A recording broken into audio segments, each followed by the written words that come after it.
L'échange que vous allez entendre est un entretien épistémique. Il s'agit d'une conversation asymétrique dans laquelle on s'intéresse à notre interlocuteur en lui posant des questions. Au travers de celle-ci, nous cherchons à comprendre les raisons qui motivent son avis. L'objectif principal de cette forme de conversation est de passer un moment agréable et mutuellement enrichissant. Bonjour Info, c'est avec moi que tu vas faire cette discussion asymétrique. Tu nous demandais tout à l'heure ce qu'est la discussion asymétrique. En fait, c'est comme tu l'as compris ici, on cherche pas à contredire les personnes, on cherche plutôt à essayer de comprendre ensemble pourquoi et comment ils pensent ce qu'ils pensent. Et parfois, quand des gens pensent des choses qui nous heurtent les oreilles, les gens comprennent pas notre démarche. Mais j'espère que toi, tu l'auras compris. Est-ce que tu es d'accord avec ce format? Est-ce que tu es d'accord pour discuter avec moi pendant 15 minutes? Ah oui, on va discuter avec plaisir, sinon j'aurais pas attendu tout ce temps, hein, juste à titre informatif. Vous pouvez m'appeler Mimi, je suis moi-même TSA, TDAH, et laisse-moi te dire que l'attente a été complexe, donc je n'ai pas tenu bon jusqu'ici pour dire « Ah non, je me casse ». Ah, le biais, du coup, est récupérable, a fonctionné, tant mieux. Je suis content, alors, de pouvoir discuter avec toi. Eh bien, écoute, si tu es d'accord, on peut peut-être commencer. Quelle est ta position, toi, sur cette question qui est, bien sûr, un peu aguicheuse, mais qui reste tout de même qu'une question et non une affirmation? Avant de répondre à cette question, si tu permets, je voulais savoir, parce que j'étais pas là, en fait, on m'a sommé, tu vois, il y a ça dans les commentaires, Lilou tout à l'heure, elles m'ont appelé, tu vois, je suis arrivée comme un cheveu sur la soupe, comme je disais. Juste, je voulais savoir, est-ce que quelqu'un a pris le temps d'expliquer ce que c'était que le TDAH, ce que c'était que le DSM-5, et avec quoi on parlait réellement? Parce que j'ai vu des choses, j'ai entendu des choses qui, comme tu vois, hein, mon pseudo c'est Info, je suis obligée de vous donner ces éléments-là, on peut pas discuter sans les connaître. C'est bien pour ça que tu es monté en priorité, que Marco, je pense, t'a laissé passer devant, puisque Marco, merci Marco, est docteur encore en psychologie aussi. Malheureusement, jusqu'à maintenant, enfin c'est pas malheureusement, mais nous on travaille à partir des définitions des gens. Donc si les gens se trompent sur leur définition, on va pas chercher à leur dire tu dis de la merde, on va chercher à leur faire c'est pas du tout ma position. Voilà, non mais c'est pour ça. Donc quelle est ta définition à toi du TDAH? Non, je donne pas ma définition à moi parce que c'est contre mes principes. Je suis obligée de me référer. Tu vois, j'accompagne des familles qui sont pas informées. J'accompagne. Alors, je pourrais vous parler de mes convictions qui font que sur la base du bénévolat, je suis sur le terrain auprès des collectivités et aussi sur les réseaux pour accompagner. Là, je prépare une conférence. Donc, sur cette base-là, je peux effectivement vous dire quelles sont mes convictions qui me poussent à faire ça, alors que j'ai les poches vides, quoi. Et tout ça, c'est vraiment sur la base du bénévolat pur et dur. Ça, oui, je pourrais vous le dire. Mais en premier lieu, on ne peut pas échanger sur TDAH, excuse à la mode ou réalité, sans parler de ce qu'est réellement le TDAH, de ce que ça implique. Parce que là, j'ai entendu des personnes qui ont eu des diagnostics, mais qui semblent ne pas comprendre. Et du coup, qui comprennent pas pourquoi on veut plus rester dans le pathos. Et du coup, on confond aussi beaucoup de choses, comme par exemple, on confond le prendre les choses au sérieux, d'accord, et le pathos, justement, le fait de dramatiser la situation. Donc, moi, dans un premier temps, j'aimerais d'abord qu'on puisse comprendre réellement, rapidement, très rapidement, et puis Marco pourra le faire aussi en détail derrière, parce qu'on a déjà échangé, Marco et moi, et j'ai pleine confiance en tout ce qu'il va dire, d'autant qu'il est docteur en psychologie, c'est-à-dire qu'il est quand même beaucoup plus armé que moi, mais en tout cas beaucoup mieux armé que moi.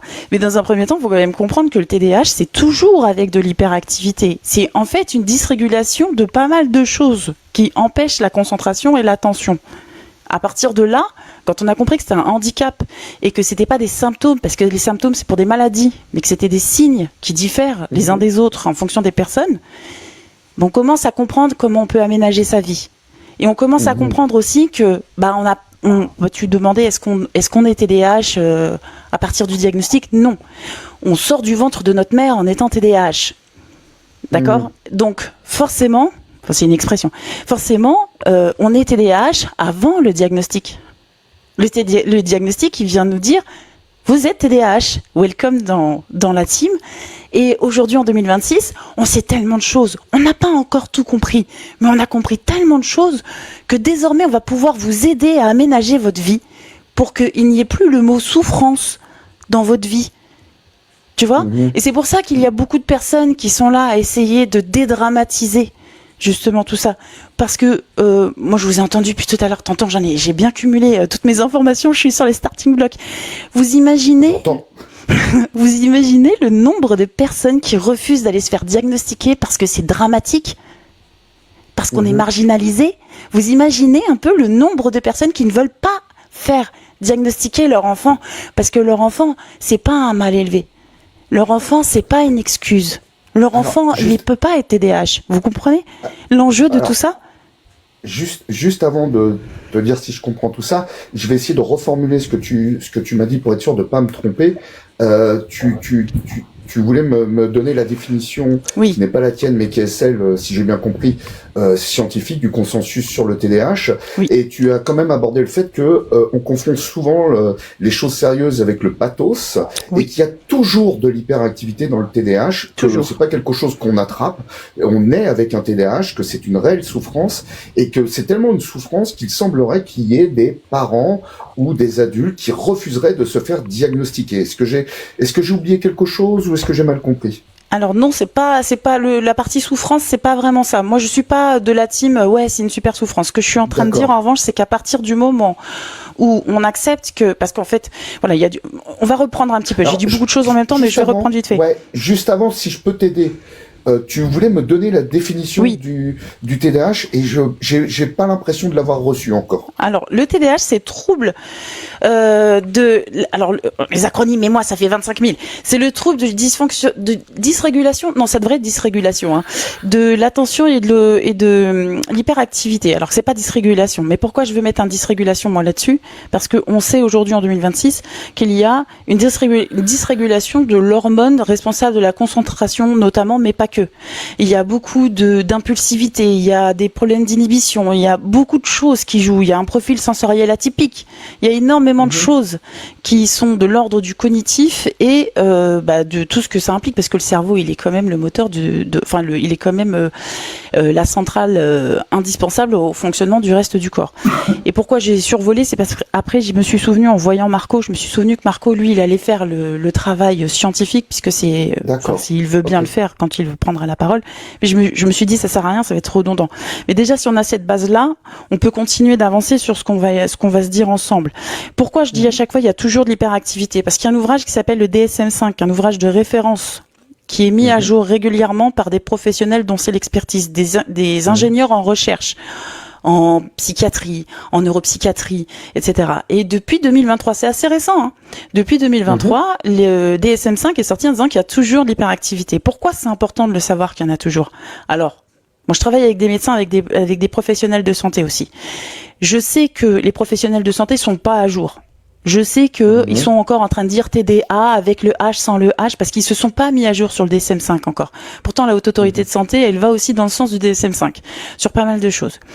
Déjà, on va encore en entendre parler avec ou sans le H parce que les personnes qui font autorité sont pas encore informées. Si en plus il y a des personnes là dans les commentaires, j'ai dû échanger avec une personne dans les commentaires qui me disait moi j'ai pas le H parce que quand j'ai eu mon diagnostic, j'ai pas eu le H, mais c'est parce que ton diagnostic, il est certainement tombé avant 2023. Maintenant, pourquoi c'est important de savoir qu'il y a toujours de l'hyperactivité? Parce qu'il y a au moins, c'est pas parce que tu grimpes pas au rideau, que tu t'accroches pas à la fenêtre, que t'es pas comme un lion en cage, que t'as pas une hyperactivité intellectuelle ou mentale.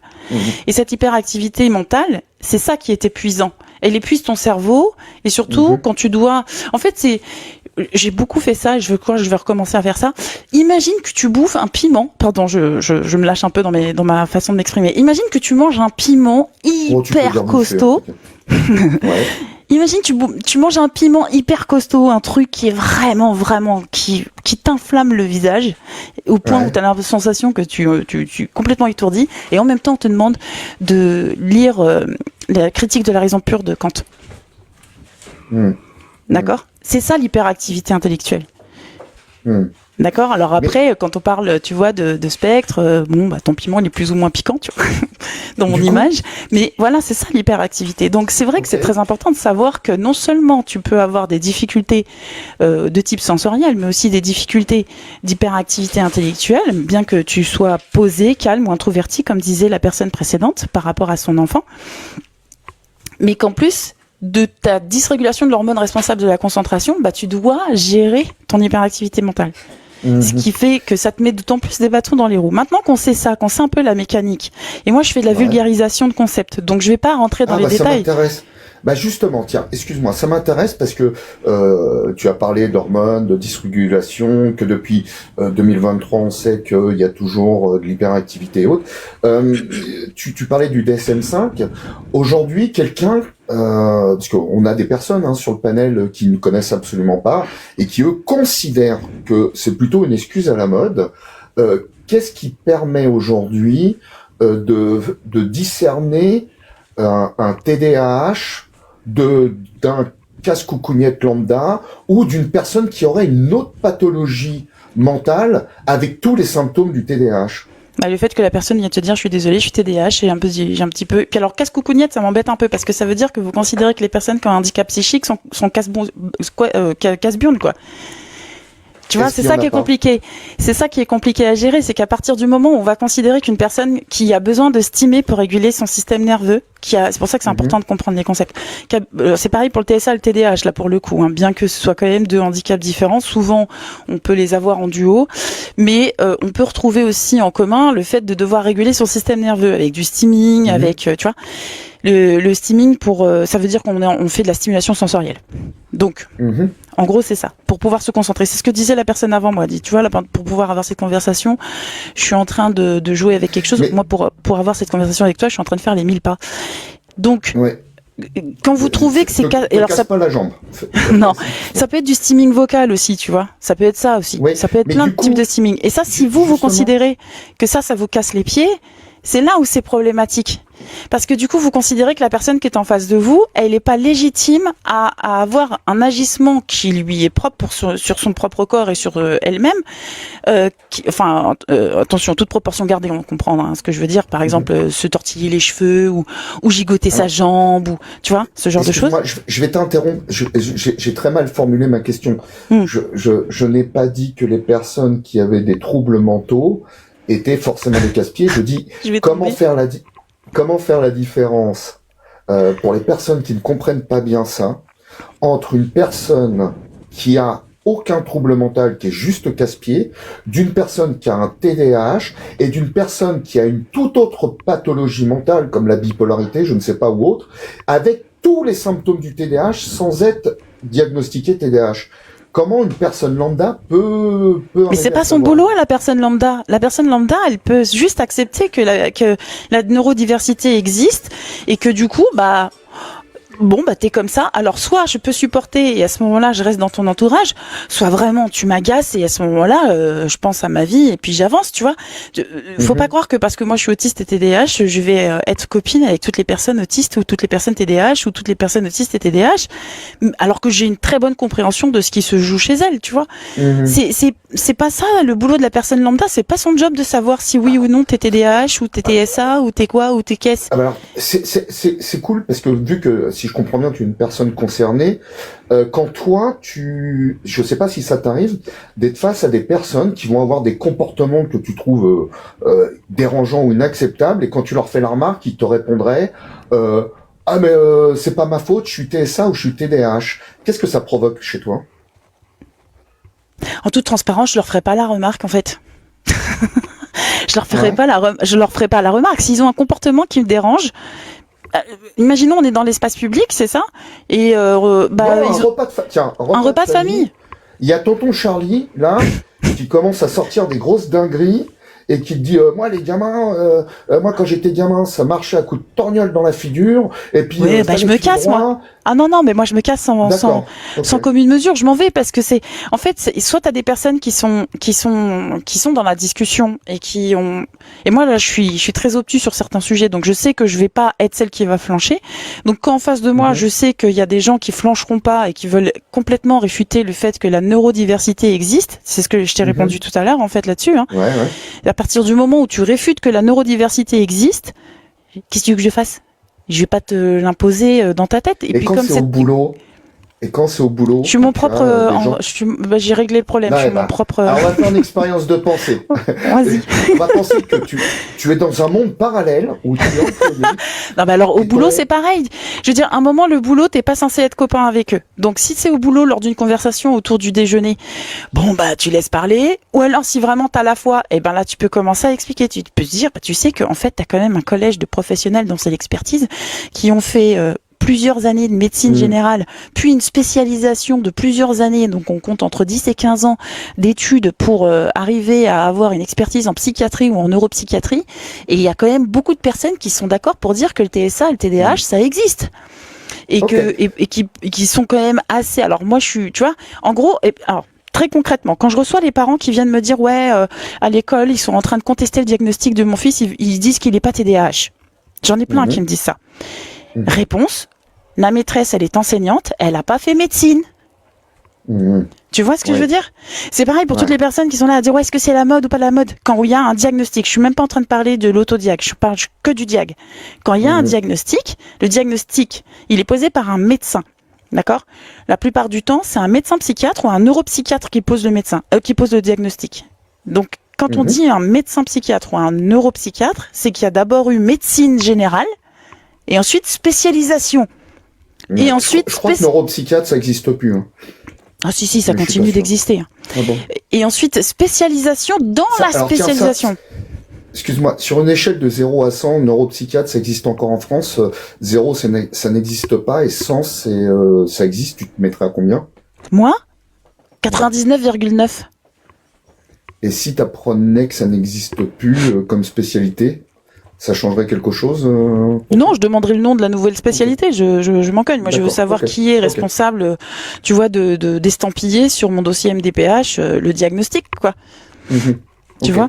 Et pour en revenir à l'autodiag qui a été contesté, alors je sais que quand on parle d'autodiag, c'est la personne qui est convaincue qu'elle est TDAH parce que elle se rend compte que il y a des signes desquels on parle de plus en plus parce que comme on est en train d'en parler un maximum dans les médias, de plus en plus, quels que soient les médias, que ce soit les réseaux sociaux ou les médias traditionnels, et à un moment, il y a un effet, je sais plus comment il s'appelle cet effet-là, on se dit, ah, mais moi aussi. Bon, peut-être qu'à force de s'entendre parler des mêmes symptômes, des mêmes signes, pardon, elle se dit, moi aussi, je suis TDAH, et puis elle s'en contente. Bon, ça s'appelle un autodiag. Bon. Et finalement, au bout d'un moment, elle s'en contentera pas parce que le doute persiste et donc elle ira voir un médecin. C'est l'autodiag qui permet d'aller voir le médecin pour avoir le diagnostic. Si on se dit pas TDAH, jamais on va voir le médecin. Parce qu'il y a aucune gloire à être TDAH. Vu la discrimination qu'on se prend en tant que neurodiverse, en tant que personne neurodiverse, il y a aucune gloire et aucune satisfaction à se dire de soi TSA, TDAH. Et c'est pour ça qu'il est concerné. Vas-y. Et pourtant, il y a des gens concernés qui sont, alors je dis pas, ils se revendiquent pas ravis de leurs troubles, mais qui disent que leurs troubles leur apportent énormément de bonnes choses dans la vie. Parce que à partir du moment où tu dis, alors tu sais quoi, je vais te parler de moi. Moi j'ai 47 ans, j'ai appris que j'étais autiste et TDAH à l'âge de 44 ans. D'accord, j'ai eu un enfant qui est autiste TDAH qui a été diagnostiqué à l'âge de 2 ans, aujourd'hui il a 13 ans. Petite précision, excuse-moi, parce que moi je suis pas médecin. Est-ce qu'on est autiste ou est-ce qu'on a des troubles autistiques? On est autiste. Quand on dit on a des troubles autistiques, c'est pour, tu vois, comment on appelle ça? C'est le matelas d'amortissement. Justement parce que les gens ont beaucoup de préjugés. Donc la pathologie définit la personne. C'est pas une pathologie, c'est un handicap psychique. La pathologie, c'est une pathologie, ça peut par exemple être une maladie génétique qui occasionne le handicap de l'autisme. Donc on dit qu'on est autiste ou on est TDAH, verbe être. Et le dysfonctionnement des hormones de dysrégulation dans le cerveau, ça peut pas être considéré comme une pathologie? Non, c'est un handicap. Alors ça, c'est vraiment la nomenclature administrative. Après, je rentre pas dans le débat puisque je ne suis pas ni neurologue, ni psychiatre, ni neuropsychiatre. Voilà, administrativement parlant, c'est un handicap. Et du coup, on est verbe être, verbe d'état, on est autiste, on est TDAH. Si les gens veulent dire moi je suis TSA, bon c'est leur histoire, hein. Moi je rentre pas dans ce débat-là non plus parce que je trouve que c'est puéril. S'ils veulent, en revanche, je suis porteuse du TDAH, non, parce que c'est pas si tu portes quelque chose qui pourrait être de l'ordre du génétique, c'est une maladie génétique et donc la maladie, alors voilà, on va récapituler, on revient en arrière. Il se peut que tu aies un TDAH parce que tu as une maladie génétique. Vous avez entendu le « il se peut » en début de phrase? Voilà, il se peut. Donc quand on fait une recherche, on se dit tiens, il y a trop de choses. Quand on se dit tiens, c'est le médecin qui fait ça. On va faire le test génétique. On fait le test génétique pour savoir, surtout pour le TSA, mais de plus en plus pour TDAH. On fait le test génétique pour savoir s'il y a bel et bien une maladie génétique. Et parce qu'une maladie génétique, elle vient pas que avec le TSA ou le TDAH. Elle vient avec d'autres copains. Et donc il faut qu'on connaisse les autres copains. Le principe de tout ça, du diagnostic complet, c'est justement, donc j'en reviens à mon histoire, à 44 ans, quand j'ai su pour moi-même, ça m'a apporté du confort dans ma vie. Une compréhension de comment je fonctionne, une compréhension de mes besoins, une compréhension, par exemple, j'avais des gros problèmes de gestion de transition, mais c'était un délire. À partir du moment où j'en ai parlé avec mon mari, on s'est organisé pour que mes transitions, elles soient bien gérées.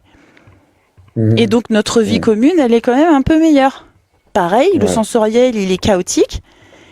J'ai expliqué ce qui se passait, j'ai expliqué mes besoins et on a aménagé pour que ça convienne aussi à sa vie, parce qu'il n'y a pas de raison, mais on a trouvé, tu vois, de quoi convenir à nous trois. Mon mari, mon fils et moi.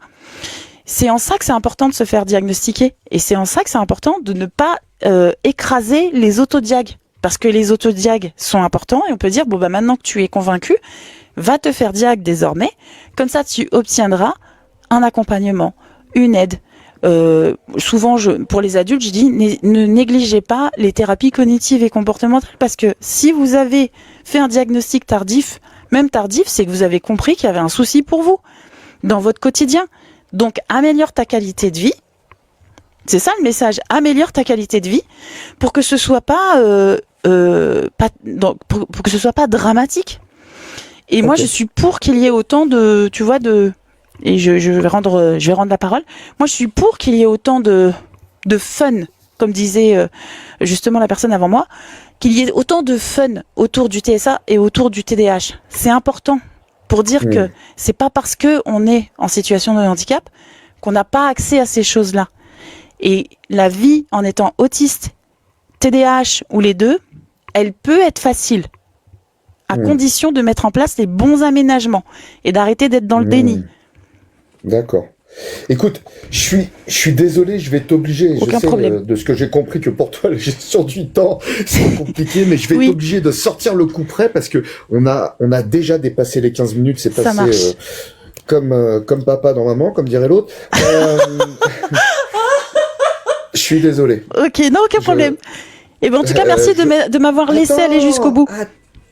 Attends, c'est pas fini. J'aurais bien poursuivi cette discussion plus longtemps parce que je la trouve intéressante. Je vais passer maintenant la parole aux copains et copines d'Opinion sur rue du live qui vont peut-être te poser une ou deux questions importées qui n'apportent pas de réponse immédiate, qu'on emmène avec soi, parce que comme on dit, l'entretien épistémique, quand ça fonctionne, le mieux c'est le lendemain sous la douche, on y repense, et ensuite je te poserai moi la question la plus importante pour moi. Donc je vais faire dans l'ordre Galactique, Morgane, Progix, et on finit par le meilleur, Mélanie. Juste, est-ce que tu peux, je réponds à leurs questions ou je les garde avec moi? Non, le mieux c'est de pas y répondre, sauf si tu proposes d'y répondre parce qu'il y a encore du monde qui attend derrière. Oui, ça marche, je les garde avec moi alors. Merci. Ouais, voilà. Bonjour. Non, Bonjour. Super intéressant, mais j'ai pas de questions, donc désolé, t'auras rien à garder de ma part. Ah ça marche. Je serai plus légère. Allez, moi j'en ai peut-être une.